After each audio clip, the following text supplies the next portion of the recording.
பையனும் பூஜை பார்த்துட்டு 6 நாள் கணக்கு முடிச்சு இது பண்ணிட்டு அங்கே போன விட்டு தான் தெரியும். பெருமாள் காரில் மாட்டுக்கு 2 நாள் லீவ் எப்படி ஓவர் டைம் செஞ்சிடலாம். இன்னும் வேணும் எடுத்துக்கலாம். சரிங்க. சம்பளம் வந்தோன்னா முதல்ல பெருமானோட பாத்திரம் வச்சுருவார், இல்லைன்னா ஜிபேல எனக்கு அனுப்பிச்சு விட்டுருவார். அப்பா அனுப்பிச்சிட்டாங்க. சரிங்களா ஐயா?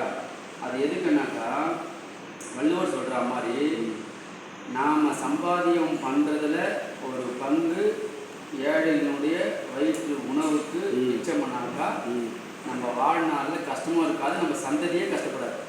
சத்திய வாழ்க்கை. சரிங்களா? ஸோ நம்மளுக்கு மட்டும் லாபம் சம்பாதிச்சு நம்ம இப்போ நம்ம இருக்கிறோம் இத்தனை வருஷம் அப்புறம் போகணும், சந்ததிக்கே அது யூஸ் ஆகும் அந்த கொடுக்குற அந்த காணிக்கை.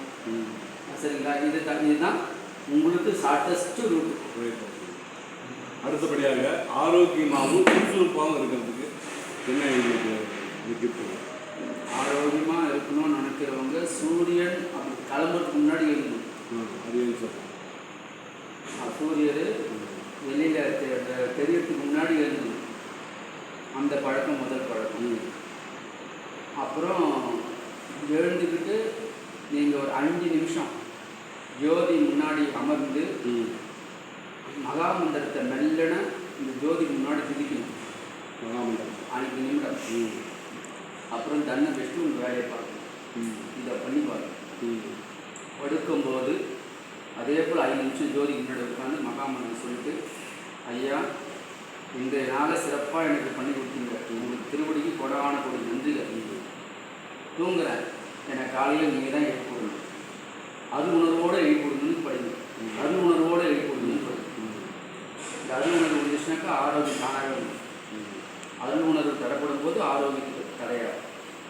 விளக்கு பற்ற வச்சு விளக்கு முன்னாடி சொல்லணும். இது 2 பாயிண்ட்டும். இந்த 2 பாயிண்ட் நீங்கள் பேசுகிறே பேசணும். ஆமாம், ஒரு மனுஷங்கள்ட்ட எப்படி பேசுகிற சாதாரணமாக நம்ம பேசணும்.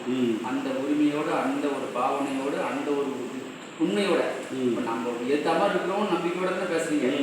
அதே பாவனை ஜோதிக்கு முன்னாடி இருக்கும்.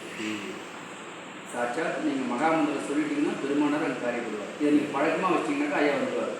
ஃபுல்லாக கரெக்டாக பண்ணுறான், அவங்களை நம்பி பண்ணுறானே அப்படின்னு வந்துடுவார்.